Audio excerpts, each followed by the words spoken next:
पत्रकारों का समावेश किया गया था और उस प्रकार से हम लेकर चले। इसलिए हम चाहते हैं कि सभी भाषाभाषी को लेकर के आगे बढ़ाइए और काम को चलिए और बरस में 1-2 प्रोग्राम करने की कोशिश करिए। कोशिश बिना पैसे की नहीं होती है, तो पैसा कैसे जमा करना है हम लोग भी तैयार हैं।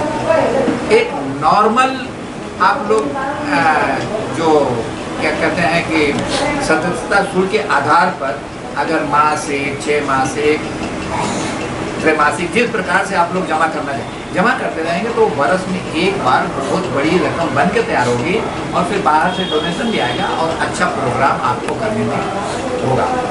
और एक चीज़ बता दूँ, कुछ हमारे अंदर ये भी है गवाह कि कुछ लोग हमारे अंदर से ही निकल कर पत्रकारों में आज़ादी करके दूसरी संस्था उसी से ज्वाइन करके, हमारी संस्था से ज्वाइन करके बना लिए, आगे बढ़े, बात बढ़ा, जाने दो, जो जा रहा है कर रहा है, करने दो, उनकी वो सेवा है, उनकी वो ख्वाहिश थी, उनकी तमन्ना थी, करने हमसे उससे कोई तकलीफ नहीं।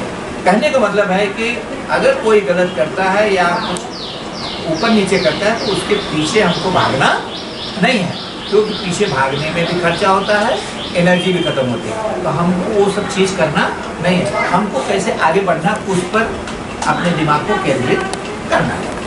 इस प्रकार से आप सब लोगों को करना है। जिस प्रकार से महेश्वरी जी महासचिव थे, शिव कुमार भी सचिव में थे, अध्यक्ष में थे, कोषाध्यक्ष में थे, लेकिन जब इनका कोई फ़ोन आता था कि तिवारी जी मैं ये काम करना चाह रहा हूँ, ऐसा होना है, मतलब शुरू मैं इतने बोलता था शुरू करो, फिर सब बात होती। उसी प्रकार से शास्त्री जी को महेश्वरी जी ने पूरा पावर दिया। उस पावर की तरफ से मेरा भी समर्थन है कि आप अपने प्रोग्राम को रचिए और हमसे जो भी मदद होगा करेंगे और साथ में जो भी राय है हम देंगे और उसको आप आगे बढ़ाएंगे, बराबर। और इसी के साथ आप लोगों को भी यदि इस विषय में कुछ भी करना है, आप लोगों का कुछ भी सजेशन है, आप दे सकते हैं। यहाँ पे मराठी की बात कर रहे हैं ना, तो यहाँ भाषावाद की वजह से चलते हुए उनको सपोर्ट ज़्यादा मिला, उनको मिला और उन्होंने बनाया, उनका हक भी है पहले उसका भी मैं जवाब दूँगा। मैं हिंदी के लिए इतना लड़ा हूँ। हाँ, उसके लिए एक बात और बता दूँ, मराठी है इसलिए मराठी को नहीं मिला। उनकी लड़ाई जब चल रही थी तो मुंबई पत्रकार संघ के अंदर जो सदस्य थे, मुंबई नहीं, मुंबई प्रेस क्लब जो है, उसके जो मेन जो कलाकार थे, वो कलाकार के अंदर मराठी के भी लोग थे, नवभारत के थे, महाराष्ट्र टाइम्स के थे, लोक सत्ता के थे, जनसत्ता के थे, सब लोग थे, लड़ाई लड़ रहे थे। लेकिन वो जो क्लब थी, क्लब के मुखिया जो लोग थे, वो मराठी पत्रकार संघ को आगे बढ़ने नहीं दे रहे थे। उसमें भी बहुत बड़ी लड़ाई हुई है, बहुत बड़ा क्या था ना, बहुत बड़ा मतलब फाइटिंग नहीं हुई है। जो कब्जा था बहुत वो इंग्लिश वाले बढ़ने नहीं, शायद इस जानकारी नहीं होगी आप लोग को। इंग्लिश वाले इसमें बढ़ने नहीं दे रहे थे, लेकिन इसके अंदर कुछ लोग थे जो आगे आए और इसको बढ़ाए और मंत्रालय में बात सुनी गई, उन्होंने कहा नहीं हम फिर से बनाए, तो हम फिर वहाँ से हट करके अपने स्वतंत्र राज पे आ गए और काम करें। अब क्या हुआ कि जितना प्रोग्राम होता है सब मराठी संघ में होता है, वहाँ गिने चुने इंग्लिश की, मतलब डालडा इंग्लिश जिसको कहते हैं, डालडा इंग्लिश के पत्रकार और जितने डालडा इंग्लिश के पत्रकारिता, डालडा इंग्लिश जिनको आती है, उनके प्रोग्राम वहाँ कहाँ होते हैं, वहाँ होते हैं और वो गिने चुने लोग आते हैं। शायद शिव कुमार को मालूम है 92 में जब लफड़ा हुआ था कश्मीर में, हिंदुओं को मार गिरा, उसके ऊपर जो मुद्दा उठा था, तो उस मुद्दे के अंदर मराठी पत्रकार संघ के हम लोग वहीं नीचे थे, मतलब क्लब के सामने ही थे और सामना के पत्रकार थे, स्थानीय थे, काफ़ी लड़ाई हुई। वो ये है ना महेश भट्ट और लोग, ये लोगों की ऐसी तरकीब थी कि हिंदुओं के बारे में वहाँ कुछ बोला न जाए, लेकिन मैं अकेला था मैं अकेला उसकी निगाह में मैं खटकता था किसके महक भट्ट के अभी भी। और उसके बाद में उसके दरवाजे के सामने मैं 72 में मोर्चा निकाल डाला, पूरा रोड जाम कर डाला। ये होने के बाद में वो जब भी देख लेता है तो उसकी तिरछी आंख हमारे ऊपर जरूर आती है कि मैं इतने पूछा था कि जिसके लिए तुम कर रहे हो, जिस जिहाद के बारे में, उन्होंने क्या गलत किया था कि जो उनको मारा और भगाया, और भगाने के समय तुम्हारी सरकार थी और तुम लोगों ने उसको पैसा चंदा वसूल के लिए चंदा भी दिए थे। तो ये बहुत लंबा कहानी है, लंबी कहानी है। तो इस इतिहास को मैं इसलिए आप लोगों के सामने रखा, इतिहास रखना जरूरी है। ये बात है अपनी संस्था के दो उद्देश्य में, एक तो क्या है कि जितने छोटे धांधली के कारण पत्रकारों की खुद की आपसी धांधली और सरकारी अधिकारियों की धांधली के कारण वो विज्ञापन बंद कर दिया गया। अब जो आदमी उसके अंदर नॉमिनेट होगा या अपना पेपर करवाएगा दौड़ेगा तो ही मिलता है। एक बार जो 2 कार्ड मिलता था उस कार्ड को भी निरस्त करके अभी बहरहाल एक ही किया है। दूसरी बात, डिस्ट्रिक्ट लेवल पे जो हैं, डिस्ट्रिक्ट लेवल, मुंबई सबर्मन की बात नहीं, मुंबई तो बंद कर दी, डिस्ट्रिक्ट लेवल पे जो लोग हैं, जिला से संबंधित हैं, वहाँ पत्रकारिता करते हुए 6 महीना 1 बरस 3 बरस के उनकी पत्रकारिता के अंदर जो न्यूज़ लिखे हैं, जो चीज़ है उसमें उनकी कटिंग होना जरूरी है, नाम के साथ में कटिंग होना जरूरी है। तब उस प्रूफ को लेकर के फार्म भरने के बाद में जिला में क्या नाम के अपना खुद करिए डालिए तो वहाँ से वहाँ एक मिलेगी और इसको पर्टिकुलर जिला के हिसाब से दे रहे हैं। तो उसमें भी अभी एक ही है, 2 था उसको निरस्त कर दिया।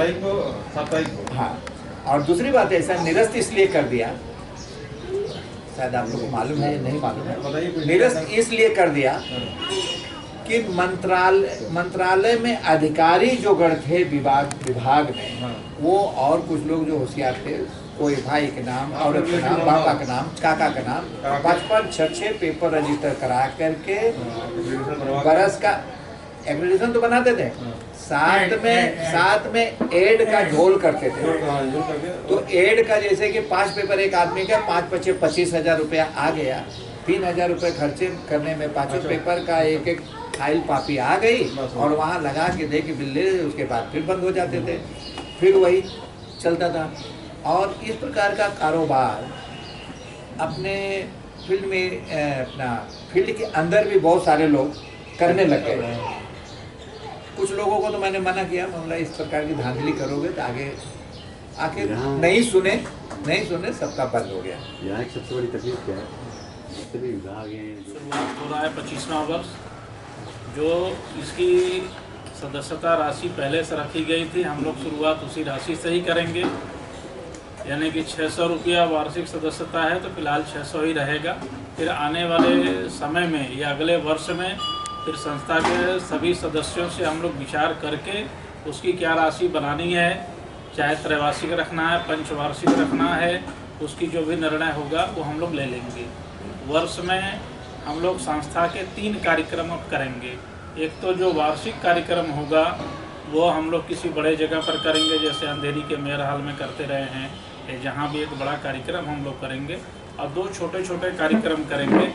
उसके अंदर हम लोग पत्रकारिता कार्यक्रम के अलावा में कुछ सामाजिक कार्यों को भी जोड़ेंगे, जैसे कि कोई विद्यार्थी होता है, 10वीं कक्षा पास किया है, 12वीं पास किया है, अच्छे नंबर लाया है, अच्छे लोगों का हम लोग एक सम्मान का भी कार्यक्रम रखेंगे, जिसमें कि उनको संस्था की तरफ से सम्मान दिया जाएगा विद्यार्थियों को। और समाज में जो अच्छे काम करने वाले लोग हैं, चाहे वो डॉक्टर हों, वकील हो, इंजीनियर हो, समाज सेवी हो, नेता हो, ऐसे लोगों को वार्षिक जो अपना कार्यक्रम होगा उसके अंदर उनको सम्मान समारोह में उनका सम्मान किया जाएगा और उसका चयन पूरी संस्था मिलकर के करेगी, ऐसा मेरा मानना है। सब लोग इसके अंदर मिलकर के हम लोग काम करेंगे और अच्छे लोगों को, और एक ये विचार करना होगा कि अब हम लोग जिनको भी सदस्य बनाएंगे वो उनके ऊपर एक विशेष ध्यान देना है उनकी योग्यता और प्रामाणिकता और सक्रियता को ध्यान में रखते हुए हमें नए सदस्यों को जोड़ना। अरुण का बताएं। सक्रियता नहीं, योग्यता नहीं, तो ऐसे पत्रकारों को जोड़ करके पत्रकारिता का भी नाम न खराब हो, न संस्था का नाम खराब हो। ऐसी सब बातों का ध्यान रखते हुए हम लोगों को काम, सब लोग को एकजुट होकर के करने की जरूरत है। इस तरह से हम लोग काम करेंगे। पत्रकारों ये तो हो गया, लेकिन ये आप मेरा अपनी संस्था का नाम है पत्रकार विकास। पत्रकारों के विकास के लिए आप क्या करें? पत्रकारों के विकास करने के लिए ये बहुत बड़ा मुद्दा है और बहुत बड़ा विषय भी है ना। हम लोग इसके लिए पहले तो हमारी संस्था को पहले बढ़ाने का हमें आवश्यकता है कि संस्था में थोड़ी अधिक से अधिक लोग जुड़ें, और उसके बाद हम सब लोग मिलकर के जो सरकार से हमें क्या पत्रकारों के लिए मदद मिल सकती है, उसके लिए हम सरकारी लोगों से भी मिलने जाएंगे, उनको ज्ञापन देंगे, पत्र देंगे, जिससे कि पत्रकारों के ऊपर कहीं कोई समस्या आती है या उनके लिए कोई तकलीफ़ें हैं तो उससे हम संस्था के माध्यम से हम जो कुछ मदद कर सकते हैं वो करेंगे। परंतु जो सरकारी क्या हमें सेवा मिल सकती है उसके लिए हम प्रयास करेंगे। अभी देखिए इस समय ऐसी चीज़ें हैं कि जिसके पास महाराष्ट्र का कार्ड है वो तो ट्रेन में आ रहा है, जा रहा है। हम लोगों को कार्ड तो अभी इस समय टिकट मिल नहीं रहा है आने जाने के लिए। तो ऐसी कुछ हमने प्रयास करना है कि हमारे जो अच्छे पत्रकार हैं, श्रेष्ठ पत्रकार हैं, हम लोग सरकार को भी ज्ञापन दें, और उसके लिए जो जानकारियाँ लगती है वो हम लोग पहले जानकारी लेंगे, उसके बाद तब ज्ञापन देंगे। एक सवाल हो रहा है मेरा कि अभी डिजिटल पत्रकार हजारों लाखों की तादाद में हो गए, तो आपने कहा कि प्रामाणिकता चाहिए, तो वो जितने भी लोग घर बैठे खाली एक वेबसाइट बना देते हैं, कभी कभी न्यूज़ डालते हैं, या एक माइक लेके कभी कभी न्यूज़ डालते हैं, उनको भी पत्रकार मानते हुए आप उनको सदस्यता देंगे? देखिए, कोई भी पत्रकार किसी भी संस्था से जुड़ गया तो पत्रकार हो जाता है, वहाँ तक तो सही है, परंतु ये प्रामाणिकता नहीं है। यूट्यूब चैनल बनाने वाले पत्रकार बहुत सारे हैं, यूट्यूब चैनल में अपने बहुत सारे रिपोर्टिंग भी कर रहे हैं, लेकिन बहुत सारे रिपोर्ट उनके सही होते हैं और बहुत सारे गलत होते हैं। वो प्रामाणिकता नहीं है। उन्हीं अखबारों को, जो रजिस्टर्ड अखबार हैं, उन्हीं लोगों को ही यूट्यूब चैनल चलाने का अधिकार होना चाहिए। आजकल फेसबुक पे भी पत्रकार हैं, लाइव दिखाते हैं पत्रकार बन के। वो उनका अपना व्यक्तिगत है, वो कोई पत्रकारिता नहीं है, उनका अपना व्यक्तिगत है कि ठीक है हमें जानकारी मिल रही है, हम आप लोग को दिखा रहे हैं। वो पत्रकारिता नहीं, वो व्यक्तिवाद होगा। वो आज ये जिम्मेदारी आपको दी गई है सर्वे सर्वा बनाकर, तो अभी आप आगे की नई टीम बनाएंगे या क्या उसमें क्या कुछ फेरबदल करने का इरादा रखते हैं? देखिए, सर्वे सर्वा मैं नहीं हूँ, कोई व्यक्ति कभी भी सर्वे सर्वा नहीं होता है। संस्था से बड़ा संस्था से देखिए बड़ा कोई व्यक्ति नहीं होता है। संगठन ही सबसे पहली प्राथमिकता होता, वही सबसे बड़ा होता है, और हम सारे लोग मिलकर के वो काम करेंगे। मतलब आप नई टीम बनाएंगे या उसी टीम में कुछ? फिलहाल जो टीम है उसी टीम के आधार पे कार्य चलते रहेगा। अब अगले वर्ष में विचार किया जाएगा। धन्यवाद। मुझे बोला था पहुँचूंगा हम। अच्छा लिए आप पीछे बैठा फोन किया। अगर आपने अभी तक महाकाल एक्सप्रेस हमारी नज़र सब पर के चैनल को सब्सक्राइब नहीं किया तो अभी वो लाल बटन दबाएं और जो बगल में घंटे का आइकॉन है उस पर टैप करना ना भूलें।